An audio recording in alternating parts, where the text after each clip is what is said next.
Good afternoon, everyone. From the Netherlands, I'm Ke Putri, a third-year international business student from Indonesia, and I will be your host for today. Thank you all for being here. Thank you for all of you who are watching around the world. I know, it's been tough lately. I mean, it's been raining for the past couple of years, but we're all good here today. Thank you all for your prayers. I'm really happy to finally be back in front of the camera. I mean, it has been a while since I was on the first edition of the Hanze talk show as a guest, and now I'm back as your host. Now, on a serious note though, today we will be talking about the life after Hanze. Yes, we will be talking to our precious alumni who have graduated from various programs within the Hanze University.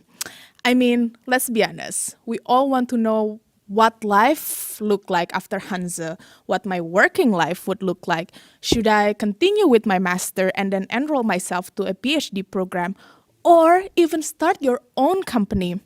But don't worry about it. I got you covered, and I already prepared some wonderful and inspirational career story for you today.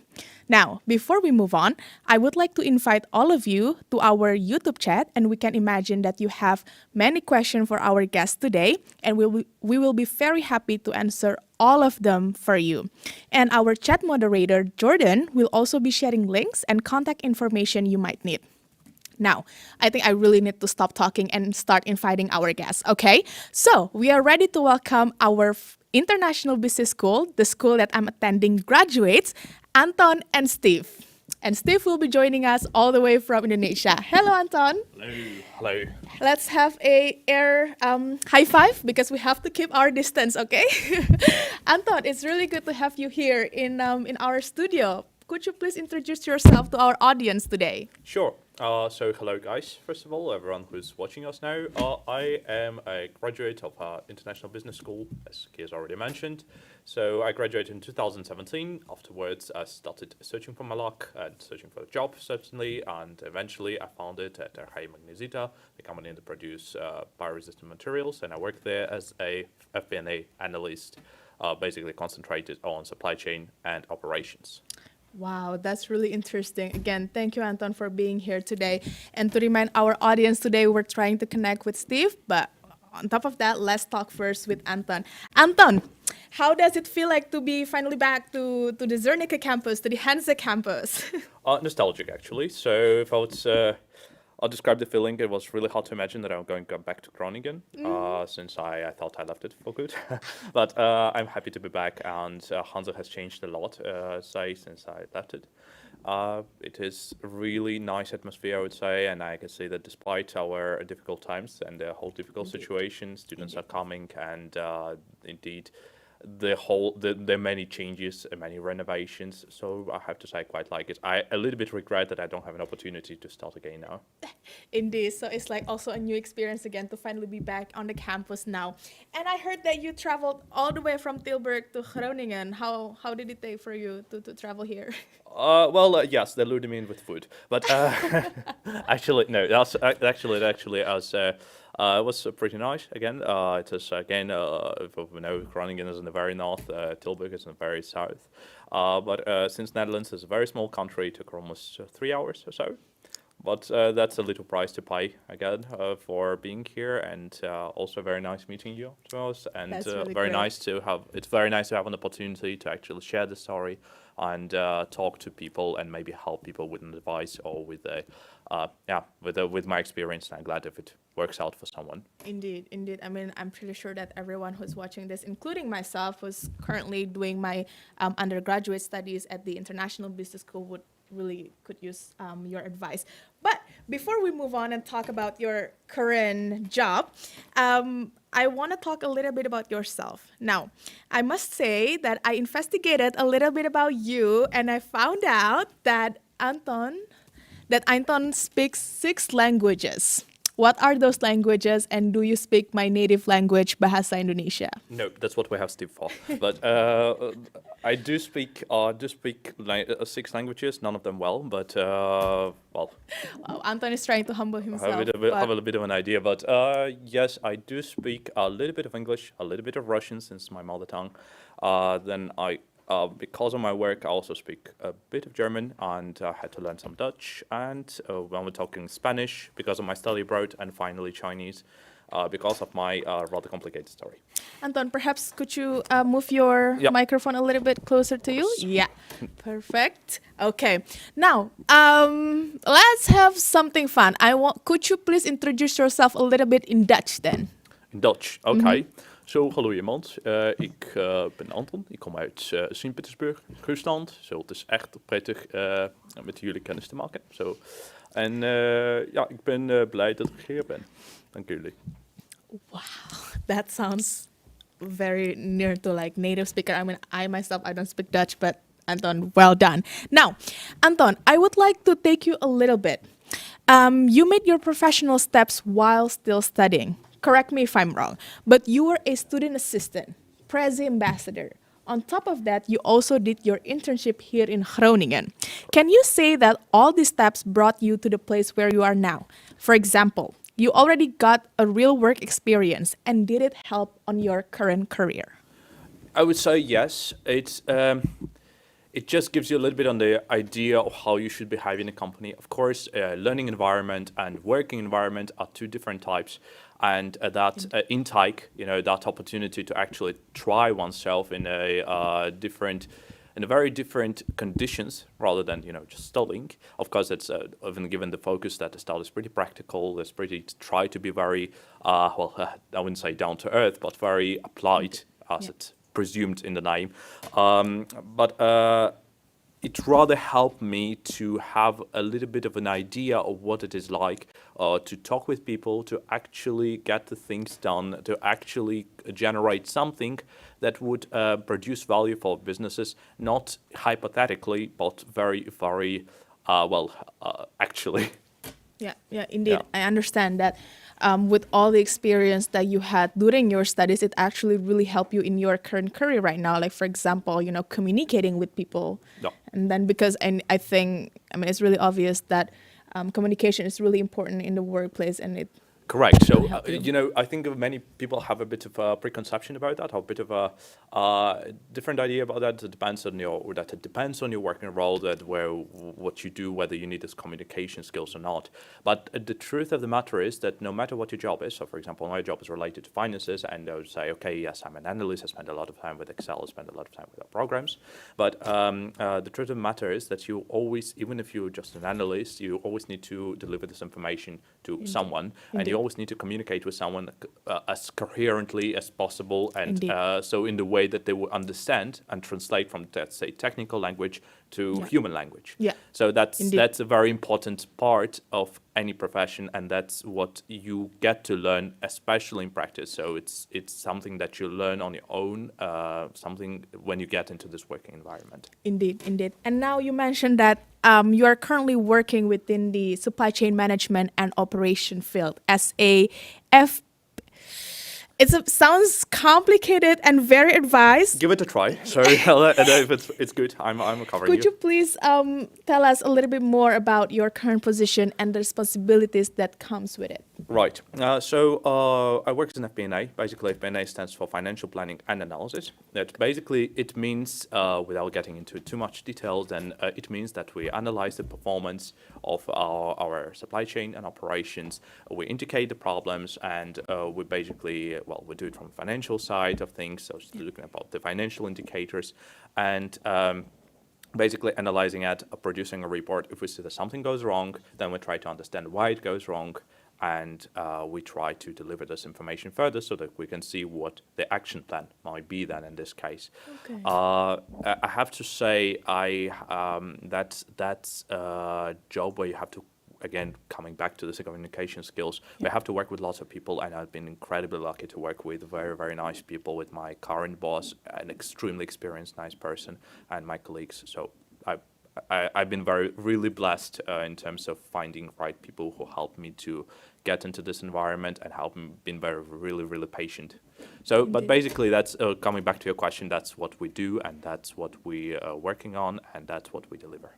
Wow, that's really interesting. I mean, me myself, I'm really interested to work within the supply chain management and operation field. And hearing this from someone who has way more experience than I am, it's really good to hear it.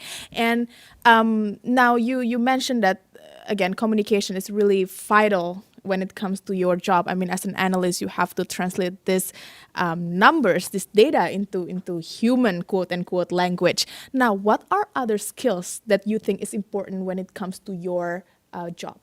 Now, you see, it's interesting how we might view it because somewhat the job of an analyst is like with the job of a police detective. In both cases, you are trying to spot discrepancies, some clues that might give you the idea what's going on in the processes within the company. In this case, well, police detective does it with a crime scene. But that is basically what you need to be good at. You need to be good at spotting things, spotting little things or maybe big things.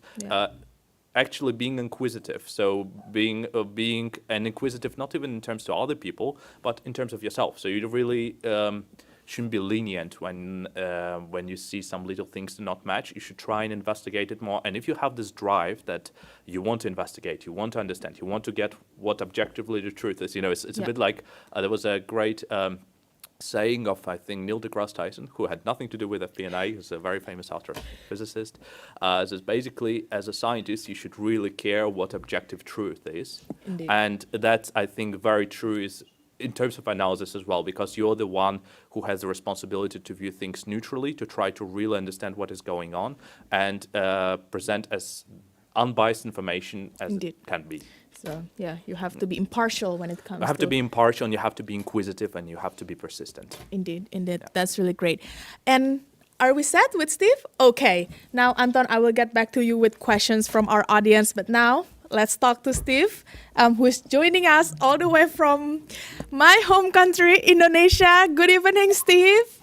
Hello, hi. Hi. Can you hear me? Okay. We can hear you very clearly. Steve, could you please introduce yourself to the audience?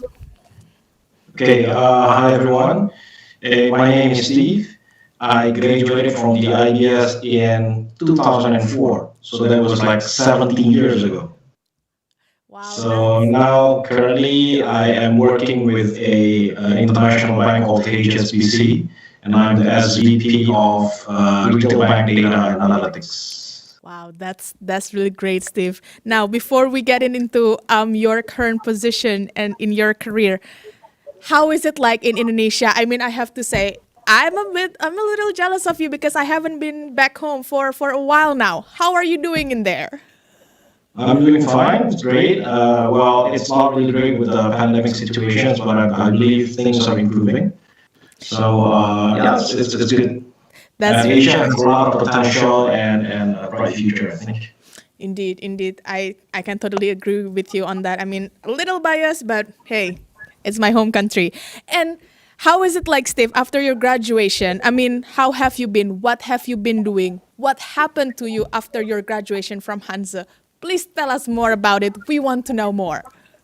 That's quite a long story because so actually I've been in the working force for 17 years, and I think this is my seventh bank now.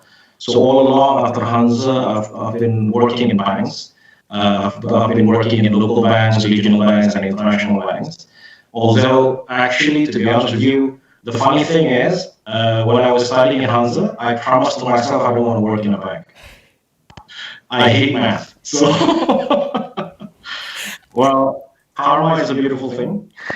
That's why I first told myself the first time I came to here to Hanze IBS, hey, I'm just gonna do the finance and operation part just as long as I passed it. And now look at me, I wanna go into the same kind of field. So I totally agree with you on that. Could you perhaps relate to that, or have you always known that operation and supply chain has always been your passion? Oh no, totally. I was saying that when you're in IBS, the differences between IBS and other schools is that when you start studying business, you have no idea where you end up usually, and you get into all kinds of random occupations. And for me, I didn't have a clue where I would be, but I just tried to be somewhere. Indeed. I think we all can totally agree with that. And now, Steve, back on serious talk. Now, you have mentioned and we have heard that you have recently been appointed as the Senior Vice President Data and Analytics at HSBC, Hong Kong Shanghai Bank Corporation in Indonesia. I mean, hey, that sounds very fantastic, and congratulations on your new role. How does it feel? And could you please tell us more about your work and your responsibilities? Well, definitely it feels good because you know that all along that means people are appreciating your work and they acknowledge it, right? Otherwise, then they wouldn't hire you for that position. And on my day-to-day job, my main task would be to look at how we can treat data to be a more actionable insights so that the company can,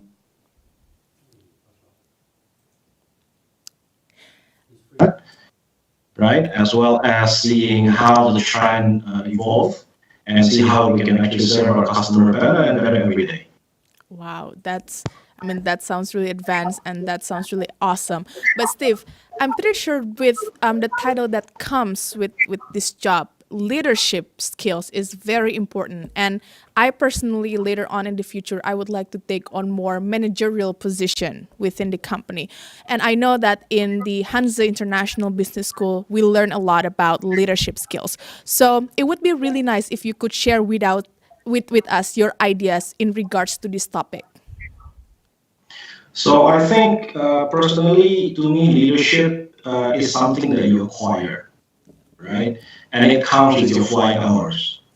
Okay, you can't expect that after some foundational learning of leadership, you'll be able to make a good leader of yourself. It's a work in progress, and leadership is something that you learn every day, and you grow every day. Indeed. So you can't just expect that just by one time learning it, then you will be able to master it because it's something that's evolving. Yeah. It involves how you interact with others. It involves how you interact with yourselves. Indeed. Right? I can totally agree with that. I mean, it's something that you keep on learning. It's not that you were just born with it. It needs experience. Exactly. I can totally agree It's with not, that. yeah. And in general, Steve, how do you see that the subject you follow at Hanze has helped you in your career? So definitely, the foundation that I had came from the school. I mean, a lot of things I learned from the school.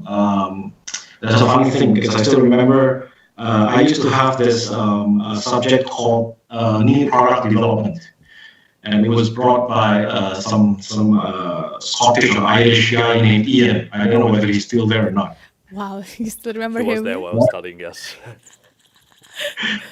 Yeah, so very interesting because that day in a big lecture, Ian told us that the most difficult product to develop is banking product or financial product because you can't really And I think touch this thing, right? Can you hear me? yeah. Could you please Yeah. repeat a little bit when you said in the financial product, and then we lost you a little in there. Yeah. So financial product, according to Ian, is intangible product. So you can't really see the product, right? So it's something that's quite hard to develop. So at that day, I promised myself not to touch that difficult thing, right? So I guess having that lecture actually helps me to understand and navigate how should I develop a product. Because by the way, from 17 years of my career in banking, I think some good 14 to 15 years I spent in product development finally.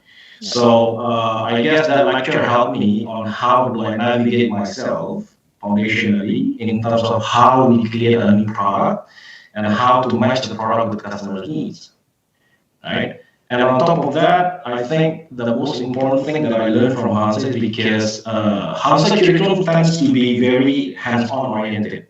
Yeah. So it's not really 100% textbook oriented, it's a hands-on oriented.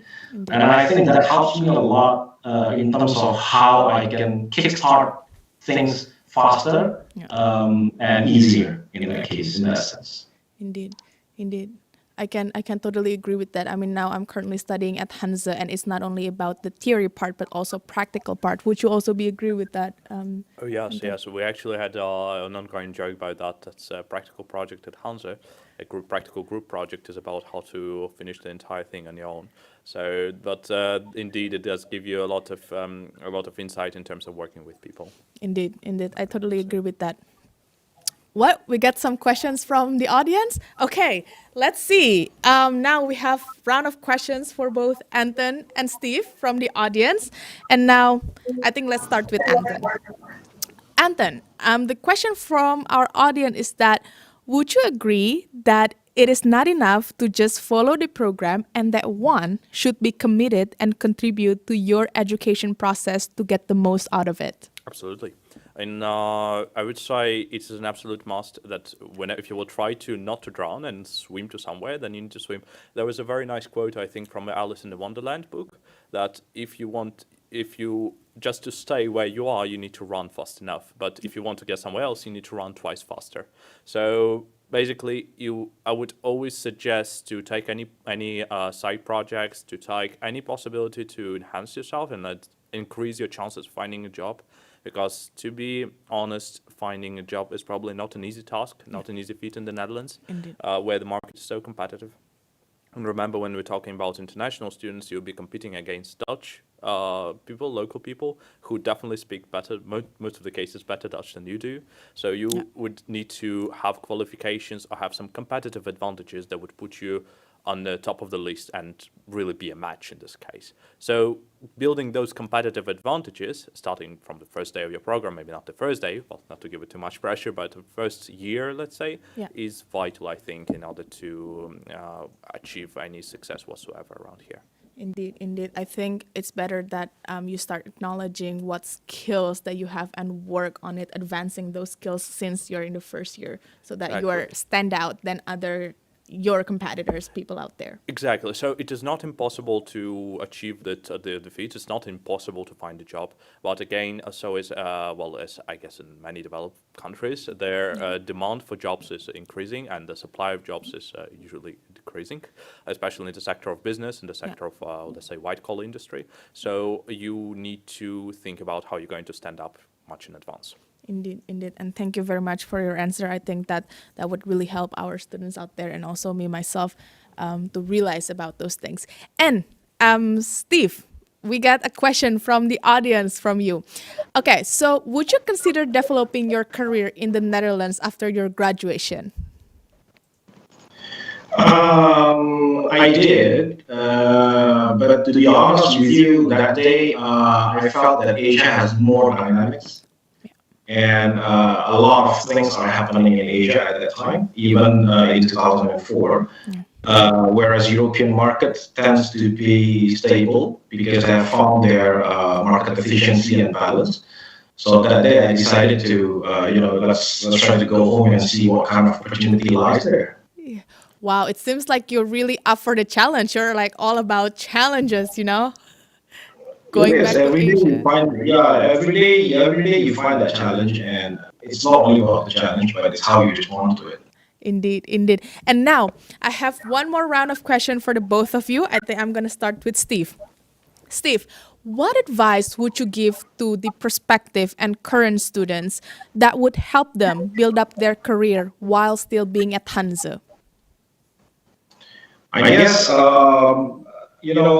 the curriculum itself is already designed at an optimum level so that you can have both theory and practice at the same time, right? But I guess an advice is that, and this goes not only for those of you who are still in school, but also who also start a career. I think there's two things that I learned so far in my career. You need to have an open mind, right? To keep abreast with the latest knowledge, because remember the Pareto law, 80% of what you study in school, 20% will be applied. And the world is really evolving at a very fast pace, and it's getting faster every day. New knowledge are coming out every day, so you need to keep your knowledge abreast to it. The second one is to have a humble heart. The humility to learn from others, but most importantly, the humility to learn from your past experience. because there's no other best teacher, as the old Asian saying goes. There's no other better teacher than yourself. So those two things, I think, are the two most important things that help me to stay afloat until today. So open mind, but a humble heart. Yeah. Wow. That's really inspiring. And I think, yeah, I think as an undergraduate student who wants to, later on start my career, I think those two things need to be brought with me everywhere I go. And Anton, the same question goes to you. What advice would you give to the prospective and current students that would help them build up their career while still being at Hanze? Well, Steve has started on such a high note that I definitely don't want to fail the performance. So, yes, I would say I would especially like to address it to not only international students from European Union, but especially to the people who are now in the similar situation or will be in the similar situation with what I encountered. Basically, especially people from let's say countries outside the European Union who come to the Netherlands who have hoping for a better life here, hoping to achieve build something else here. Guys, you're going to be rejected a lot. So personally, I can speak from personal experience. I had 600, exactly 600 rejected jobs on LinkedIn before I actually got mine. And you're going to hear a lot, thank you, we'll call you back. We'll go hear a lot, thank you, we will not call you back, or that we are not quite the right fit. And what I would say, guys, it is important, it's important to understand that a relationship with your job is not that you are trying to hunt your job down.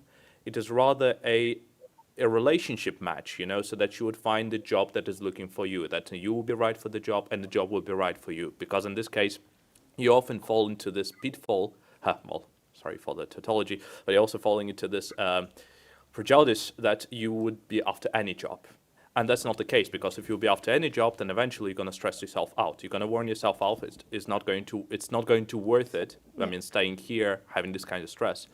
You would need to find a job that you hopefully can, well, let's just say, connect the dots of your experience and you would feel comfortable with. Then in this, and do not really do not give up the searching for this job.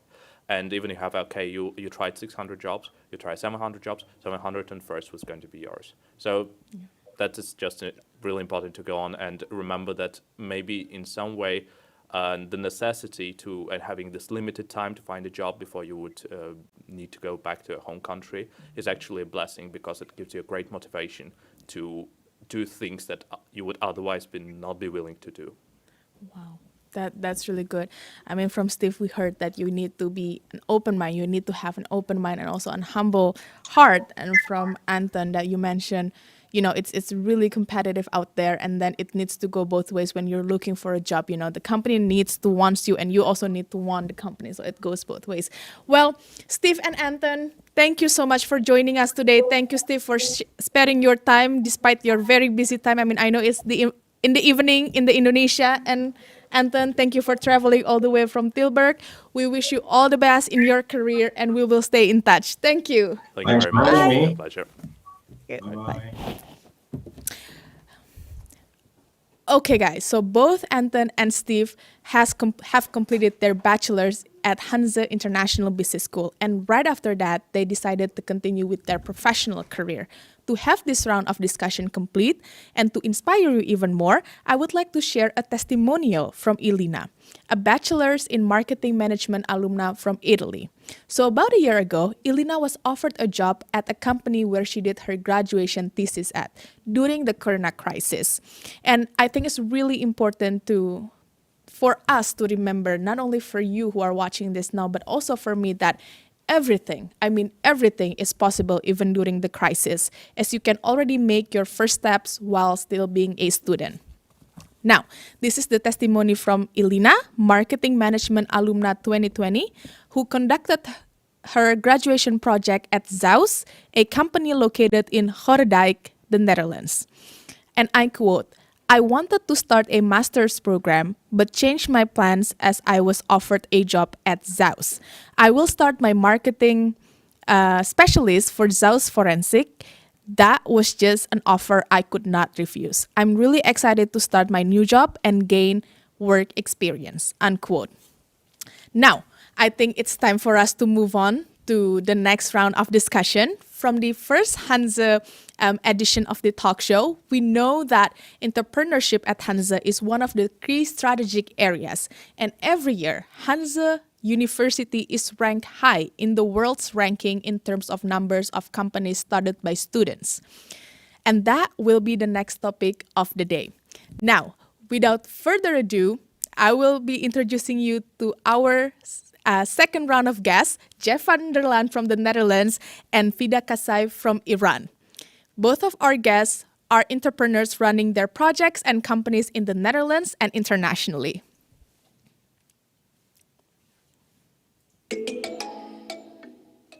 Welcome to Zernike campus, the home of many top-rated programs at the Hanze University of Applied Sciences. I'm Kay Putri, a third-year international business student from Indonesia, and I will guide you through the campus.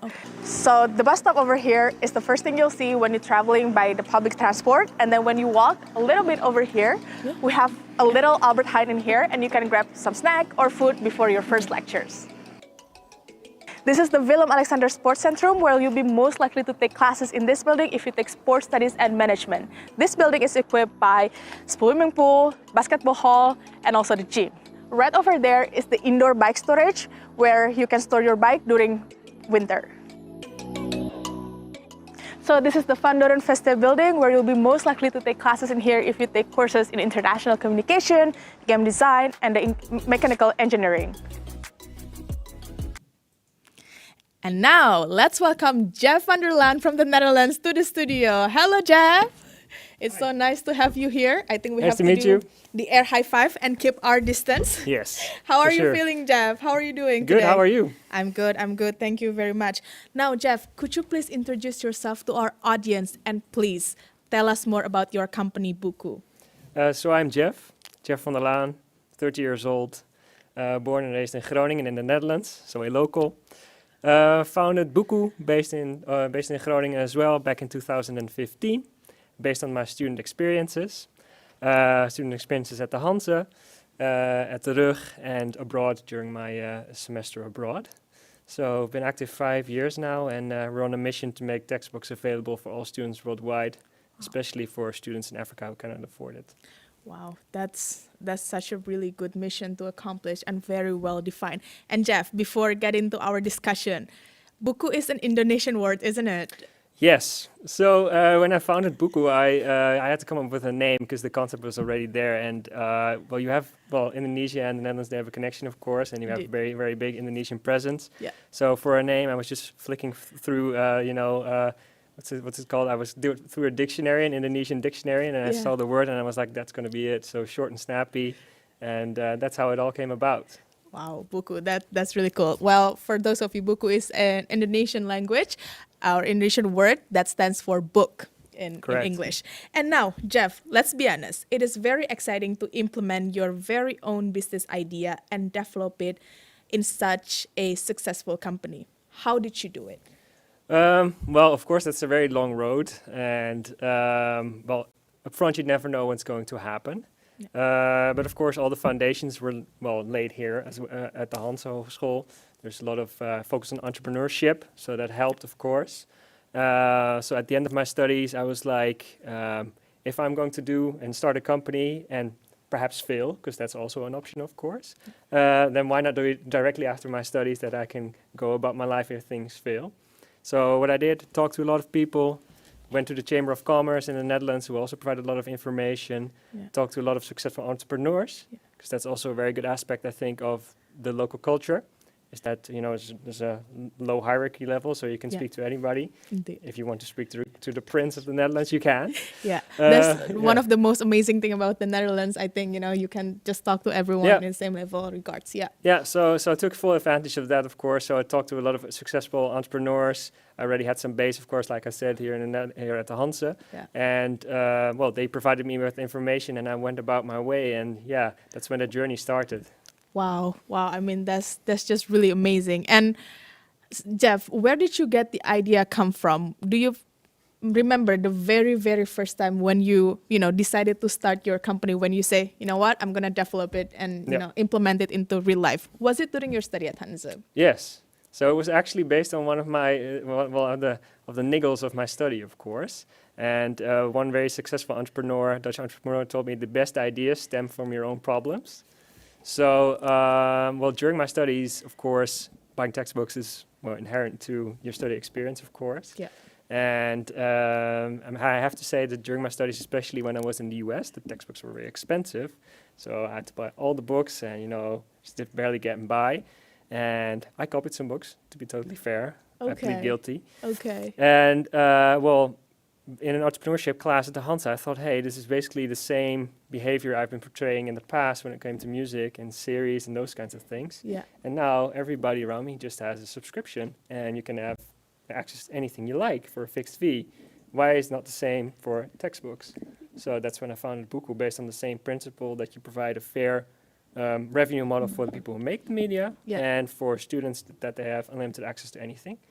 Of course, there's lots of difficulties to that because you need to have the publishers on board. Yeah. And where we saw together with the publisher the biggest need, of course, we're also active in the Netherlands, but where the biggest need was in places where people simply cannot afford to buy books. Yeah. For instance, in Malawi, 200 euros a year people make there. Yeah. They're not going to buy a book which is $100. Yeah. So that's where we're focusing on making books available there. To everyone. Yeah. Yeah. Wow. So this very idea of yours, the company that you built, is actually based from your own experience. You actually, copy the book when you had an experience doing study abroad in the US? Yeah. Okay. Yeah. Because I had to buy a book there, and it was very expensive because those books are even more expensive than they are here. Yeah. And that's when I did some copying because you have to live your life and eat and also have some fun, right? So Exactly, then $200 for a book.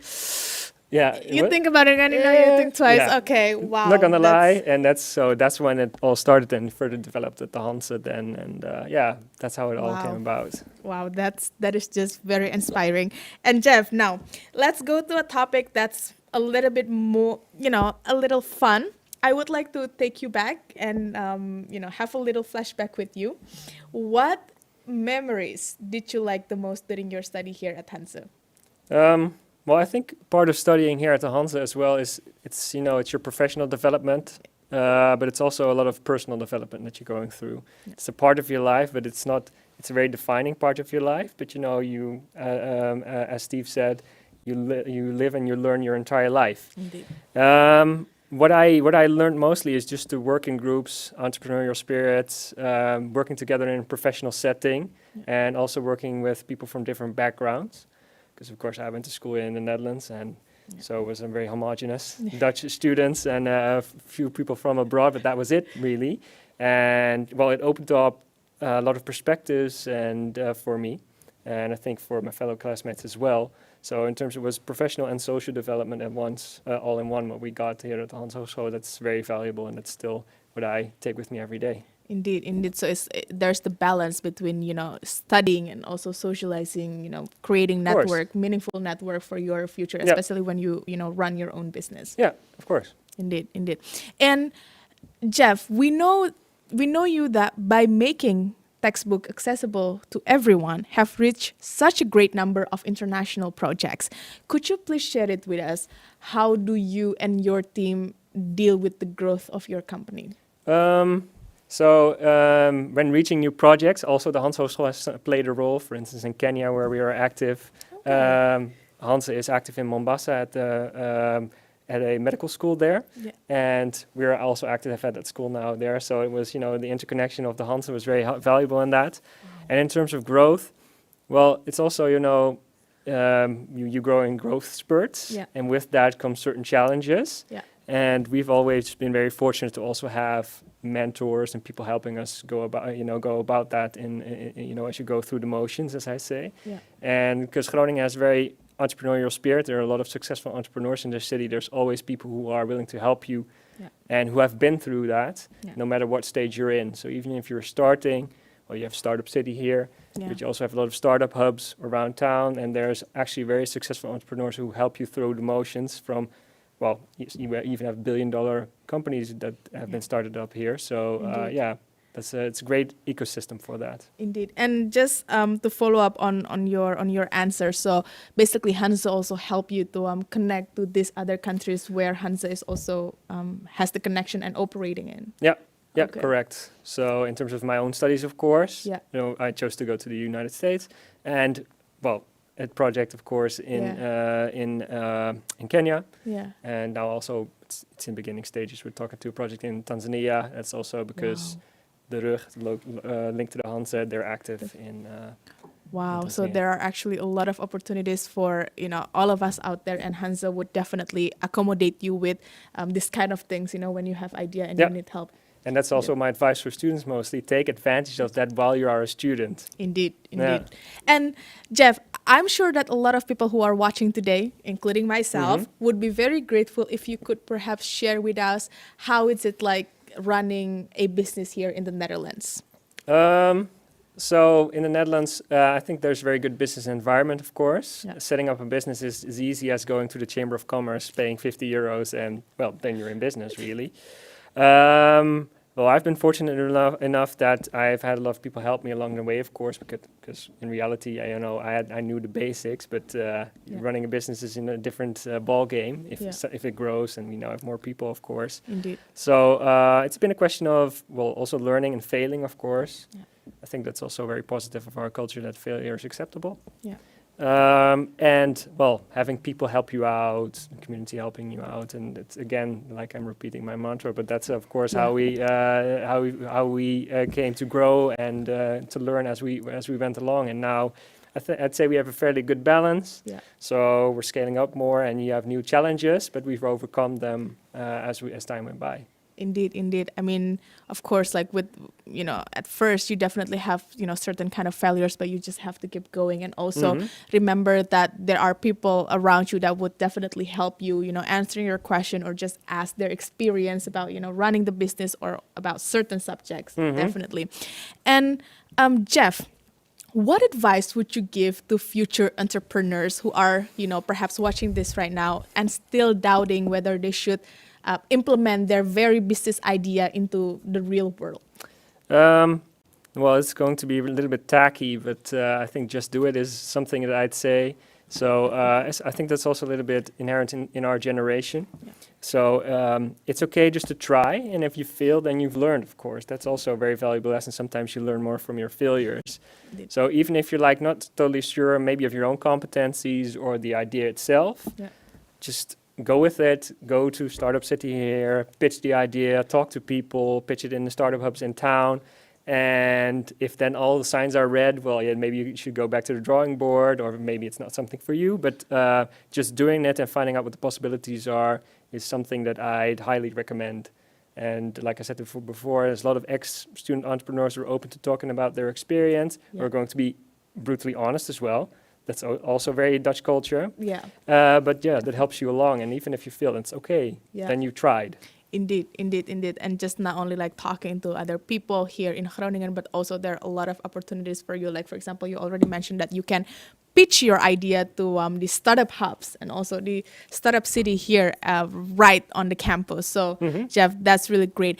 And I also would like to remind our audience that we have the open chat on our YouTube chat, where me and my colleague would be very happy to answer any question and also comment from you. Now, Jeff, we have we actually have quite a few questions from the audience today. So let's see. Hello, Jeff. Congratulations on your company. Sounds like a great idea. What kind of employees do you need? Can I apply as an intern, for example? Yes, you can apply as an intern. So we have a very broad range of people working at our company. So we have, software engineers, of course, designers, marketing people, because of our internationalization and new projects, so international communication students. So we've had, until now, over the past years, I think like 20 people doing an internship or a graduation thesis at our company. And Wow, it's developing. It's just very amazing. Yep. And then next question. Quick question for Jeff. How difficult was it to find funding to start up Buku? Finding funding was actually also, when you go to the startup hubs and the startup cities, they can also many times link you with, the people or organizations who can fund, like the initial stage funding or second stage funding for your project. So there's lots of different ways to go about that as well. You even have the province here investing into local companies and local startups if they benefit, for instance, the people working there, creating jobs. So also that, it's also a question of going to the startup hubs, because then there you will find the people and the places during the pitches that can help you boost your company with a financial investment. Wow. I mean, again, it's just a matter of how you go to like the right people and just, pitch it. Just go for it. Yeah, well, if you go, for instance, to a regular startup event, there's going to be a number of people, of course, who represent startup investors or investors themselves. Yeah. So you will find them. It's not like they're behind an iron curtain or something. Indeed. And next question, Jeff. Hey, Buku founder, what were the challenges in the first phase in your startup? I think I personally had to go through a lot of development, of course. So there was that hurdle that we needed to take. So when I look back at myself and the decisions I took, I was like a little bit, immature in the process. And of course, that because we rely on so many factors, especially publishers. Yeah. That was and the publishers was always the main hurdle in our existence. Yeah. Because if we're looking at the end customer and the clients, they're always very eager to get access to everything. Indeed. It's the publisher end you have to manage. And also finding good developers was a little bit of a challenge at first, but we overcame that pretty quickly. Okay, wow, indeed. And one last question for Jeff. Elon Musk said, running a startup is like chewing glass and staring into the abyss. Yeah. You're familiar with that. I know this quote, yes. And after a while, you stop staring, but the glass chewing never ends. How would you think on this one, Jeff? I just had a mental breakdown coming here. So no, yeah, I can agree. So what you see on the television, you see in the videos, it's all smooth sailing, and purple Lamborghinis and it shows on boats and everything.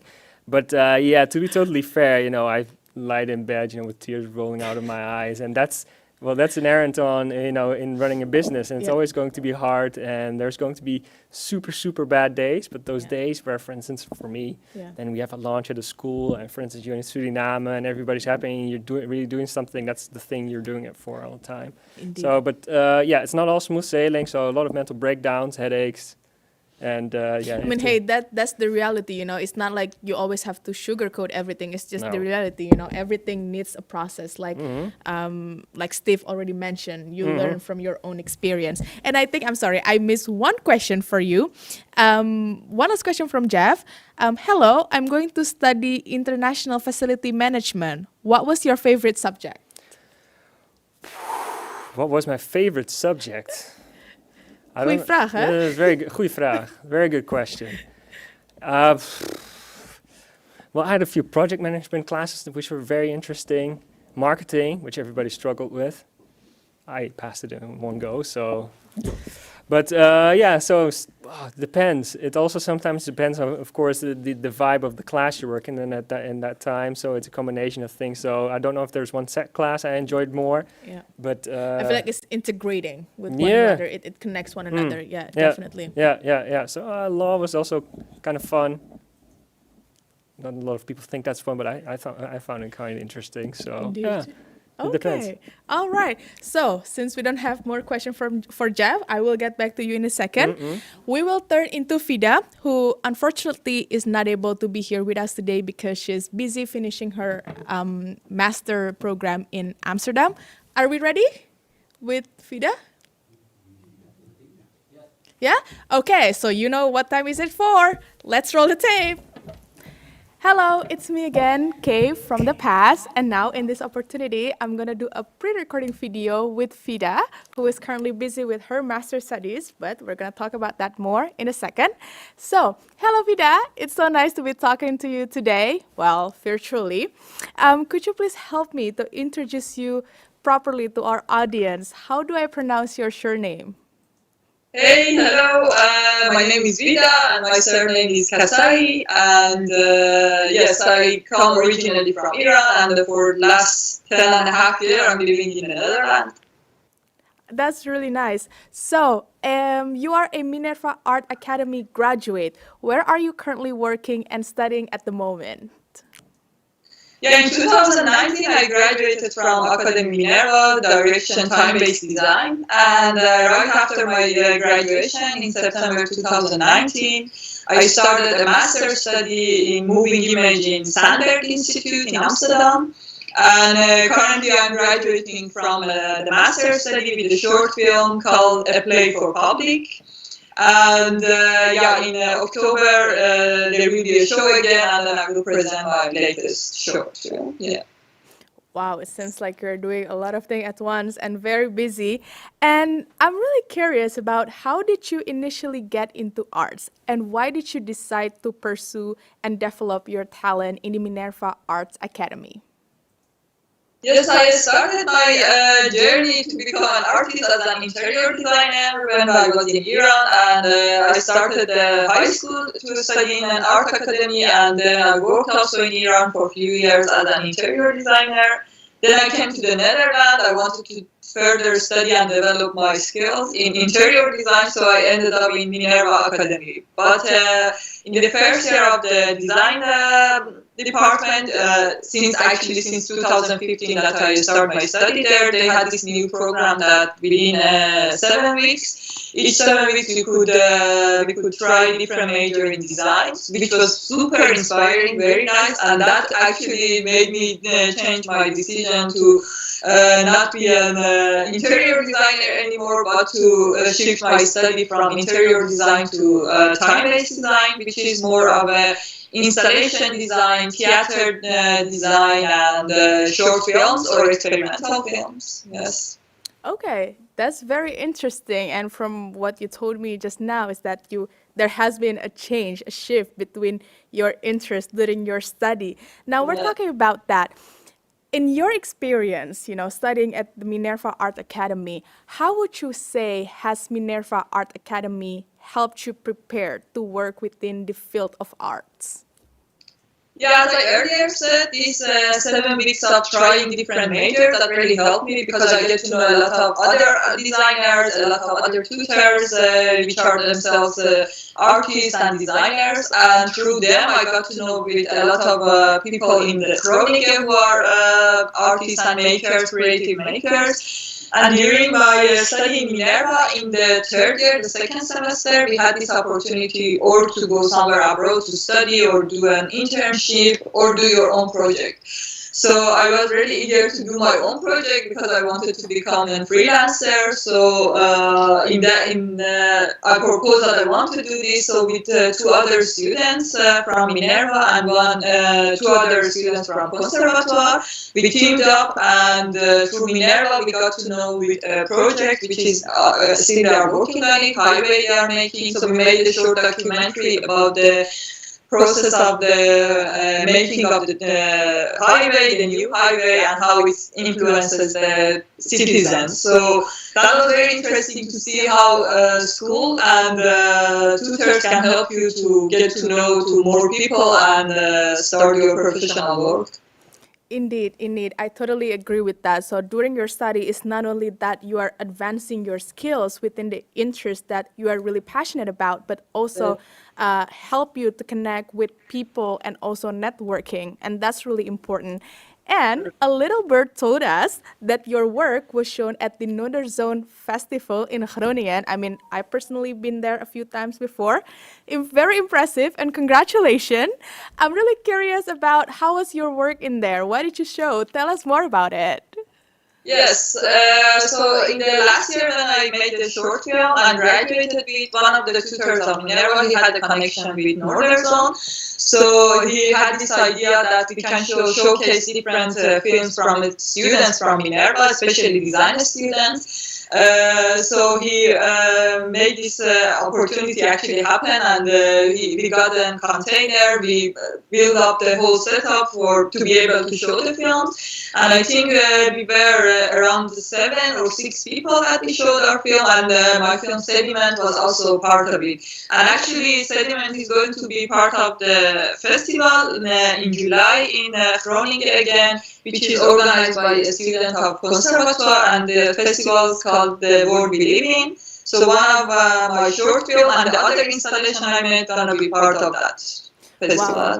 Wow, really interesting. Another project already coming up and piling up within the next few months. And you're also running your own project and company. And we think that Fidamir is a great example of a startup company within the artistic setting. Could you please tell us more about Fidamir? Yes, Vladimir is actually a short name of a mixture of my name. I'm a partner Amir, who we are working together for almost 12 years. And so he's a filmmaker as well, and also a photographer. And I am a filmmaker and more of a concept developer in our company. So while we were graduating, the last 6 months we were really into now we have to shift our focus from being a student to being a professional. So we started to have our own company, and to people that we already know, we said that we are making short films and we are able to make portraits and images and also installations, because yeah, as I said, I have the experience of being an interior designer, so we could do also spatial design. And yeah, gradually we started our own company of doing different projects for clients, but also initiating our own projects, short films. Yeah. That's really interesting. I mean, you previously mentioned before that you're really interested in making short movies and also short films. And I have to be honest with you, I visited your portfolio, your website, Fidamir, and I was really impressed by the project that you have done before. And there's one specific thing that actually really catch my eyes, and that's why I want to talk to you more about it. So it says, and I quote, by introducing people to each other's culture through our visual language, we want to blur the boundaries between humans. I mean, it sounds like a very well-defined, at the same time, challenging mission. Where does it come from? Tell us more about it. Yeah, I think it comes from because we both work a lot with different people. So we have been working with philosophers, with musicians, with children, with citizens, with poets. So our work is very multidisciplinary. We are trying to collaborate with many people as we can, because both of us, we don't like to be like directing ourselves to one project and our own interests. And I think that really helped us to blur the boundaries. But except that, to blur the boundaries between cultures, is that we have been involved in the various projects that are culturally and multidisciplinary and multicultural. So, for example, right now we are making a short film in Leeuwarden about how to make a new language where different people from different languages can participate without having worried about, oh, I don't talk this language. So it is like more how we can bring people together, and we are trying to do that through films, installations, and kind of a visual aspect of it. Yeah. Wow. I mean, I have to be honest with you, Fida. It's just really impressive. You work with different people with different professional background, like poet you already mentioned. And yeah, as I understand it, you previously mentioned before that you have worked in many projects during your studies in Minerva, and now you're ready to take more responsibilities within your own company. I mean, that's just very interesting. But what kind of project do you develop to reach this goal, and who are your clients? The project I am myself or together with Amir here initiating, they are more conceptual films. For example, right now we are working on a short film around 30 minutes, which is about a poet who is struggling to come to words again and describe her life and her surroundings. So this film is going to be premiered in October in Amsterdam, in Hatem. And next to that, we are also working with different people. For example, with philosophers, we are working who are trying to have a grasp on the subject, and then we help them with our visuals to make that tangible for everyone. So it is, as I said, we have clients from different majors. I cannot say we have clients from cultural sector or only promotion videos. We have different clients. Yeah. I mean, I think it goes without saying that you really are trying to blur the boundaries between humans by working with people from different, not only cultural background, but also professionally. And in terms of advice, what could you share in terms of what it is and where our arts and design students should start if they also want to develop their own projects?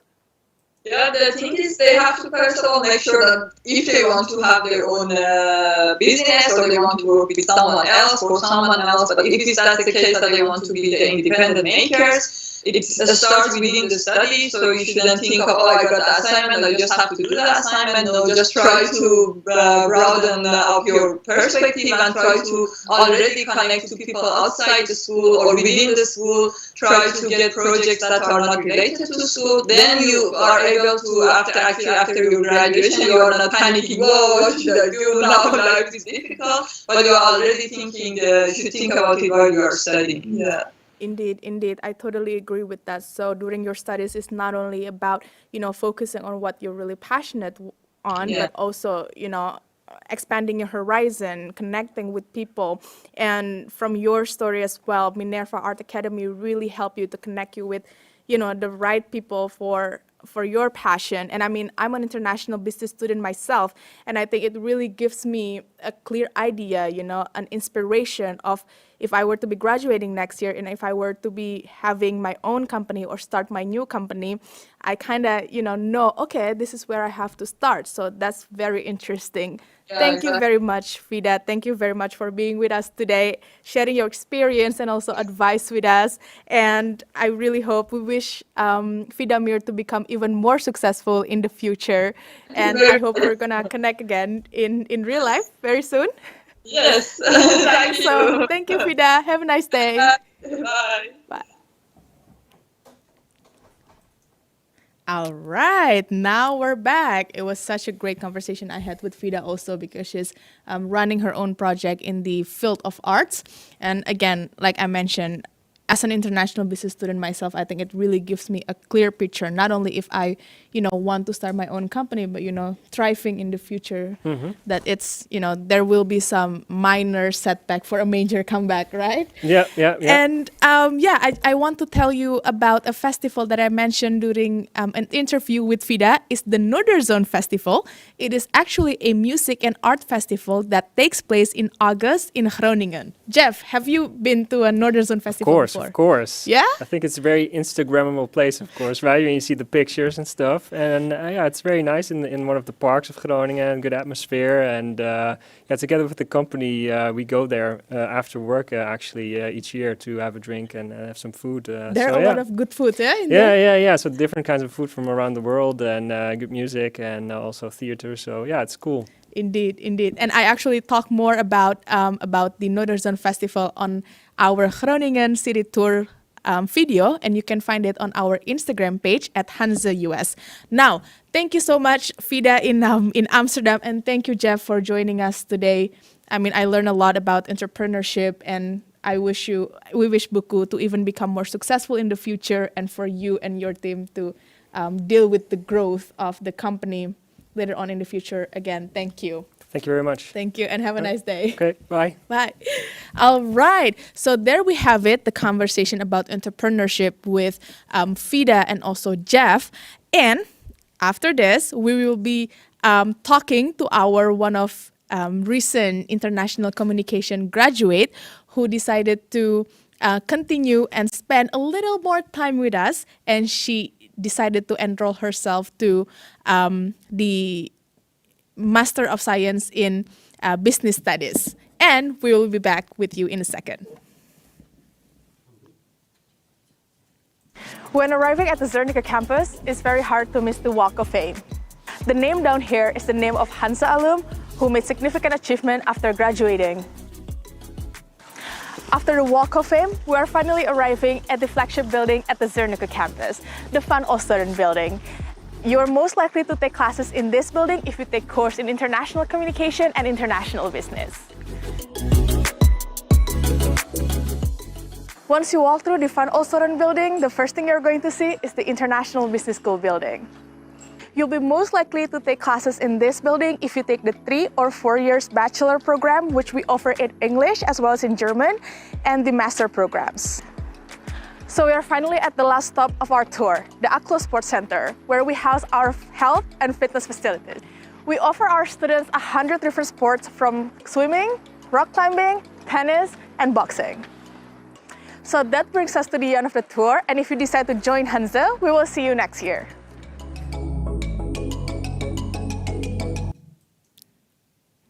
And now I think it's time for us to welcome Nicole. Kalispera, Nicole. Tikanis.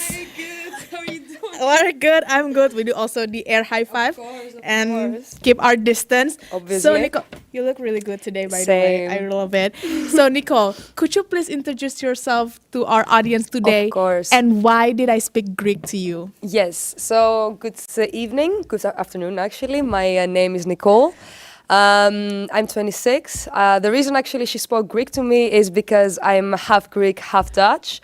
I grew up actually in Greece, but I obviously always had like contacts with the Netherlands since I fluently also speak Dutch. And I decided to start my studies here, my bachelor studies in international communication. And I graduated last year from IC. And this year, hopefully, I'm graduating with my master degree in interdisciplinary business. Wow. Congratulations. Thank you. That's really cool. Now, Nicole, let's start with a question that's rather fun. So, what did you want to become when you were a kid? Ooh, okay. Two main things that pop up in my mind. The first one is archaeologist, actually, and the second one, which is closer to what actually I did, is become a musician, a pianist, classical music pianist. Yeah. Hey, wow. Interesting. Okay. Yeah, I don't know. Like, because I also did music before IC in Greece, though, and I always had good connection with classical music. Yeah. And basically, I did there the theory and the harmony, classical music, and eventually that was like something that was before IC that I did. Wow, that's really interesting. I mean, who would have known? She graduated from IC and now she's doing business. Actually has a talent in music. That's just awesome. But hey, let's get back to business. We know that quite a lot of Hanze University bachelor graduates enroll at one of the programs at Hanze, the master program. And it also actually happened to you. What were the reason you decided to enroll to the master program after completing your bachelor? Was it because better employability chances, or you want to deepen your knowledge, or even learn new subject? Which one was it for you? I must say it was a combination of pretty much everything you almost said. First of all, it's an international degree. It's an English degree as well, something which is really good, especially if you don't speak that well Dutch. Second of all, I graduated as a communication professional, and I wanted to, let's say, gain more knowledge and broaden my horizons in the business section, as well. And the fourth reason is as well that it's interdisciplinary business. That means basically that we do like a variety of subjects, like in this program. It's a 1-year program, and that means also that's pretty hectic as well. So, and also like the thing is that like during the bachelor degree, everything is more practical. And in the master degree, it's also like practical, of course, but it's also like a higher level of academic, Yeah. So, for example, we used to do a lot of like research papers, also reading, but also conducting research that acquired a really big, a higher level of academic language and writing than comparing to the bachelor. And it was something that I really wanted to do. And it really helped me actually, because I really realized that, especially with my research skills, that it really, they really got improved actually. Okay, wow. Yeah, I mean, indeed, like I can totally agree with that. When you enroll yourself to a master program, it requires a higher level of critical thinking and also, in terms of the analyzing. And Nicole, in your experience, what's the difference between bachelor's and master? Well, the difference is what I said beforehand, a bit the academic reading and writing, I must say, but also the interpretation of certain things. So, for example, when you're doing like your bachelor, you're a bit more laid back, let's put it that way, But when you're like a master student, you start thinking about opportunities, of like, okay, how can I contact this person, or how can I increase my network, So basically, the thing is that, for example, the main difference I must say is that you really value more guest lectures and company visits in comparison to the bachelor degree, you know, because you also like realize that you have a certain amount of time Yeah. that you study, whereas like a bachelor degree is approximately 3 to 4 years. Yeah. And you know that soon it's gonna stop, you know, and Yeah. then you need to go and start Indeed. working eventually. Indeed. That's the thing. Indeed, yeah, especially like with the master program, when you have like the company visits or guest lecture, you actually can also apply those knowledge that you gain from your classes to real life, Absolutely. right? And another thing was also that this master degree really gave us a good opportunity about, as I told you beforehand, we wrote a lot of like, for example, we wrote a literature review. This is how it's called. Yeah. And basically, like, they gave us the option to do whatever topic we wish, you know? Yeah. It doesn't have to be necessarily directly business related. Yeah. But what I did, and I'm super grateful, was that like, I combined my passion, which is music, into the HR sector, basically, and how Okay. music actually can influence, you know, the workforce and the employees and so on. Indeed. And I'm very grateful that, you know, like interdisciplinary business, the degree basically itself, they gave me this opportunity because Indeed. I started also like realizing certain things. And also from this paper, one of my professors, Yeah. he also like told me, you should maybe go and apply for music magazines, you know, like to actually write about this. Wow, yeah. And this was a really good inspiration, you know, Yeah. to actually think about certain things. Yeah, indeed, indeed. I think before we're going on to the next question, it's really important that first, during your master right now at Hanze in business studies, not only that you're strengthening and advancing your knowledge and skills in what you're really passionate about, but you're also acquiring new things. For example, do this music with HR, with also like new things that you learn within business, and also talking to professors. They also see, you know what, you're actually good in something. That's something that you could think about. Oh yeah, I've never thought of that. Maybe I should try it. Again, like Jeff already said, you always need to give it a try. Absolutely. And did you need a pre-master before you do your current master? No. Once you're like a student from Hanze, Yeah. you don't need like a pre-master. Okay. So coming back to your bachelor, let's have a little flashback.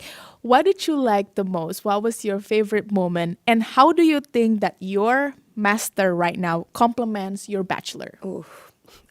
You know, honestly, like I had really nice moments in general all these 4 years. And I'm not talking only about the subjects.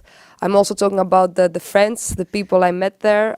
We are still with a lot of them like the best friends ever. We've been traveling together also. But I must say like one of the best things are, okay, of course, my friends.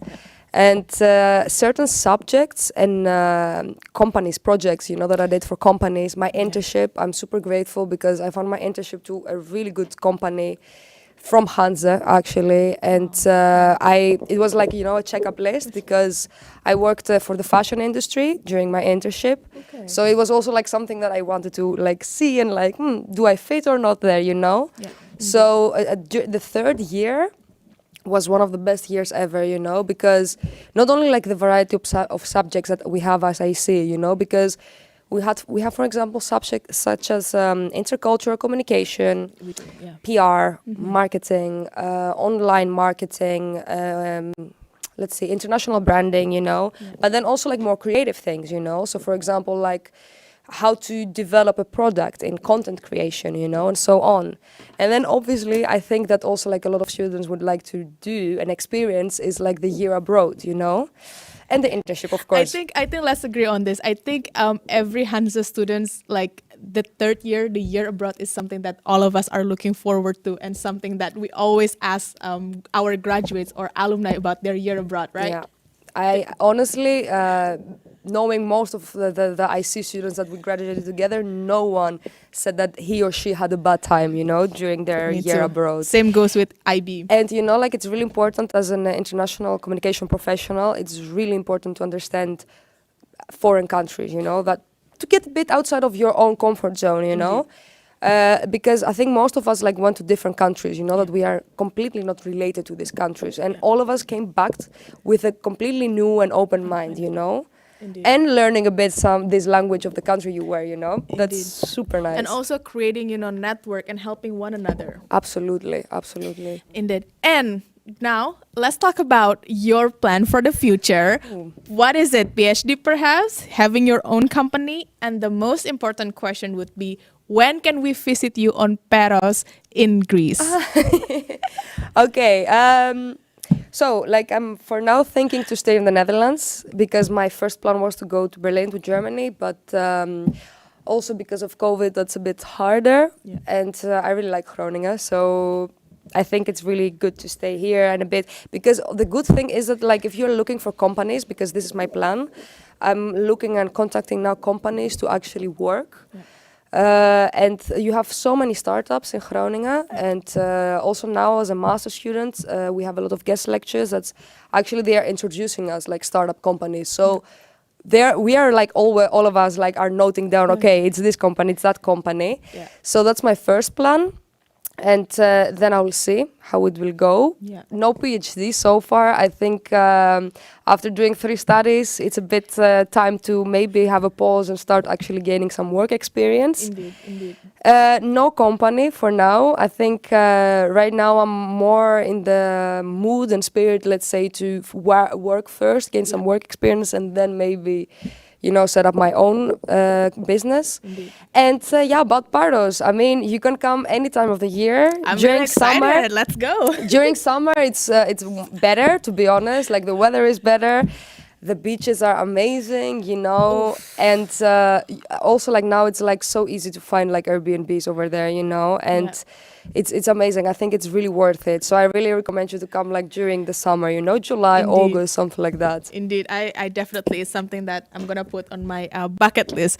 And Nicole, also looking back, what advice would you give to the current and prospective students who are considering doing their masters at Hanze? Their masters, yeah. Especially if you don't have any contact with Groningen in the past, try to interact, try to connect with your fellow students, because this is really important, and especially I realized that when, we had to hand in our thesis, then we really needed to ask certain questions, from each other. And like when you feel a bit more open, and comfortable with that person, it's easier, to ask certain questions.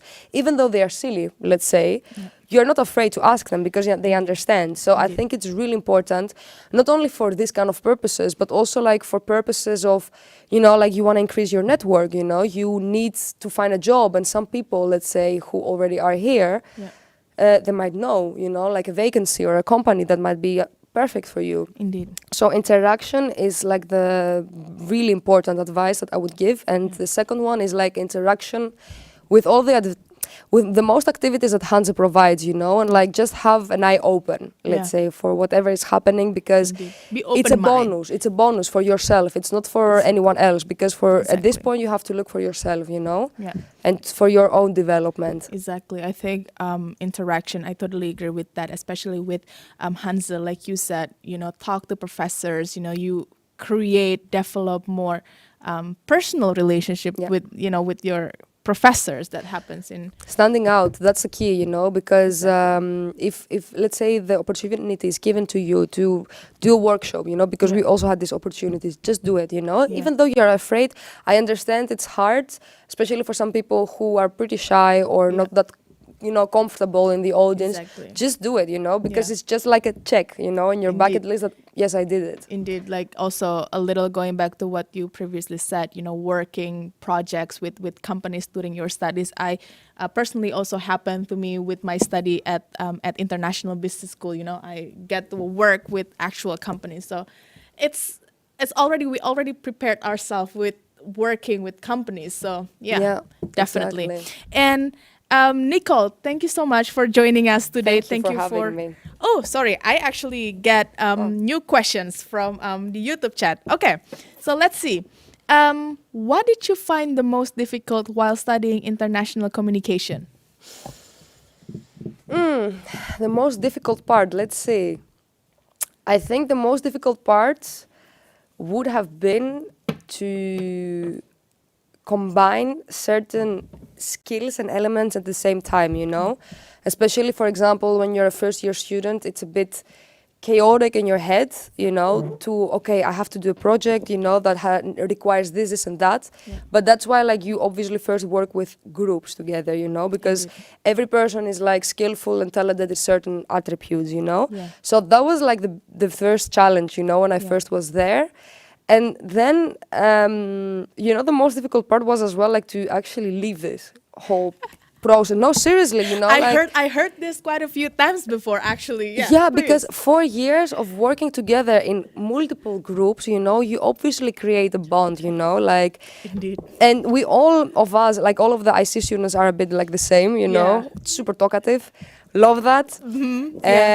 So obviously you are a bit, you know, like getting sad and nostalgic, but okay, that happens, you know. Yeah. But I must say, like, the first step, you know, because then you just like get used to it. Indeed. That's the thing. I think that happens to like not only international communication student, but when you step into further studies, you'll see, oh, you need to adjust to new environment. And also, I never tell this to anyone before, but I totally agree with you, especially with the third year, the year abroad.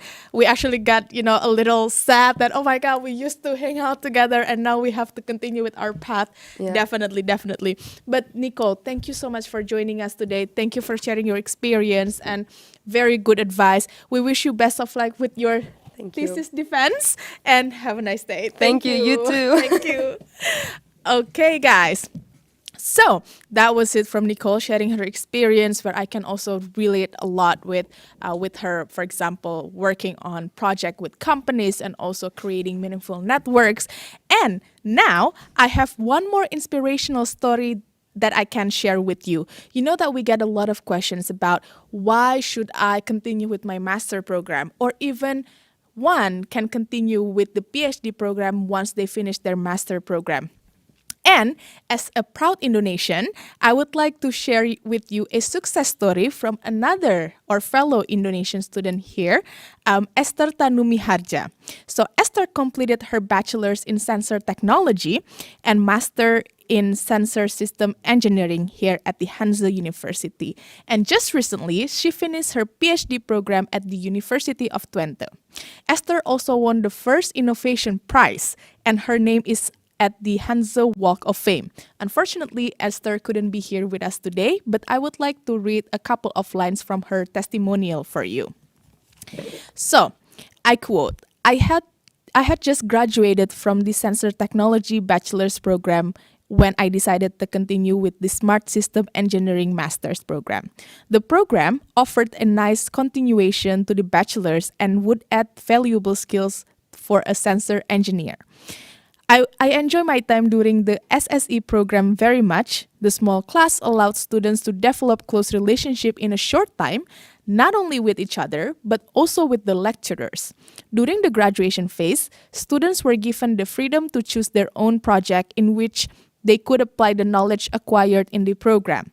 I collaborated with the University Medical Center Groningen, UMCG, in studying the genetic of nephrectomy, it's a bit advanced, you guys, residual renal capacity in living kidney donors. I found it to be very motivating to have the freedom to pursue a project in my own field of interest. The whole experience gave me a rather clear direction to pursue in the academic field.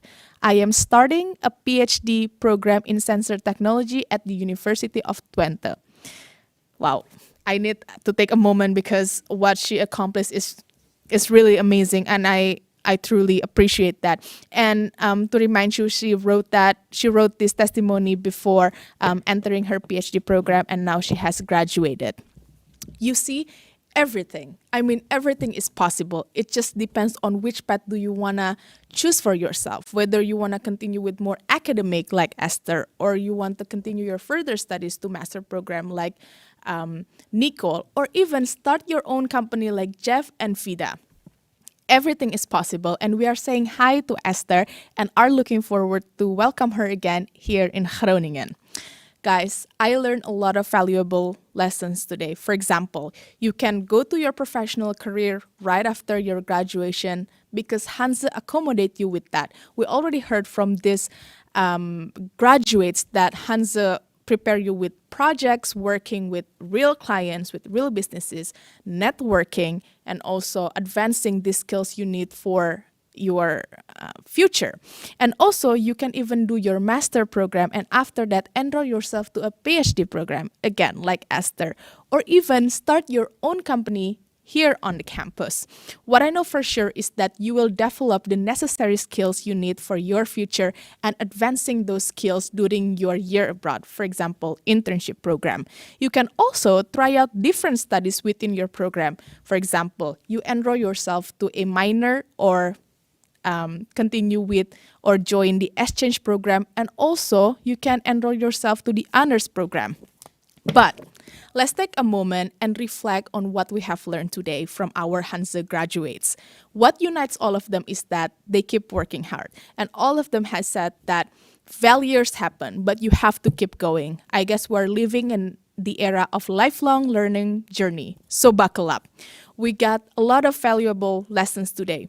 So Anton said that you need to keep trying. Please do not give up. Failures would happen, but eventually you have to encourage yourself. And also, it goes both ways when you look for a job, job hunting, because it's really competitive out there.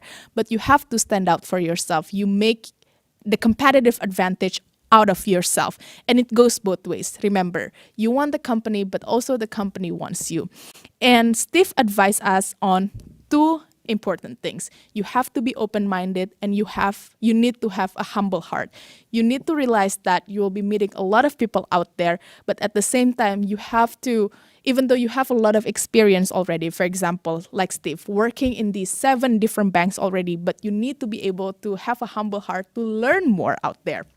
And Jeff recommended to the future entrepreneurs to just do it. Talk to the right people, especially here in Groningen. There are a lot of people that you can go to, and also a lot of spots, opportunities, like, for example, going to the startup city hubs and then talk to the right people.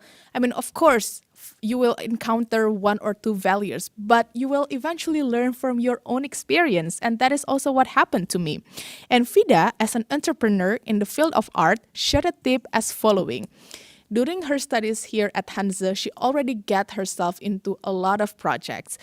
Hanze Minerva Art Academy accommodate her with the necessary skills and also networking people to connect her with the right people during her project now. She has her own projects and work with different clients from different background.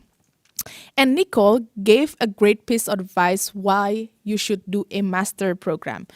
First one, you need to do a lot of interaction with people out there.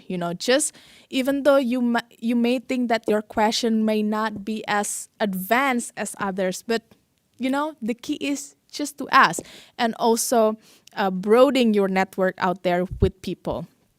We really hope that you get inspired and gain more confidence about your future by listening to all these stories, because it's also a valuable lesson for me too. Eventually, I'm also a student here. And if you have any question to our guests, or if you have any more question about Hanze, please send them over to our international student team mailbox, and we will be very happy to answer all of them for you. Also, we would like to invite those of you who have already applied to one of our programs to the preparation webinar on the 24th of June. You will receive an invitation link shortly. And to all of our audience here and also behind the screen, thank you very much for joining us. And I would like to thank you, all of you, for being here today. Please stay safe and healthy. And we look forward to be welcoming you here at the campus in Groningen on September, or even to this very studio anytime soon. So I'm Kay Putri in Groningen, and have a nice day.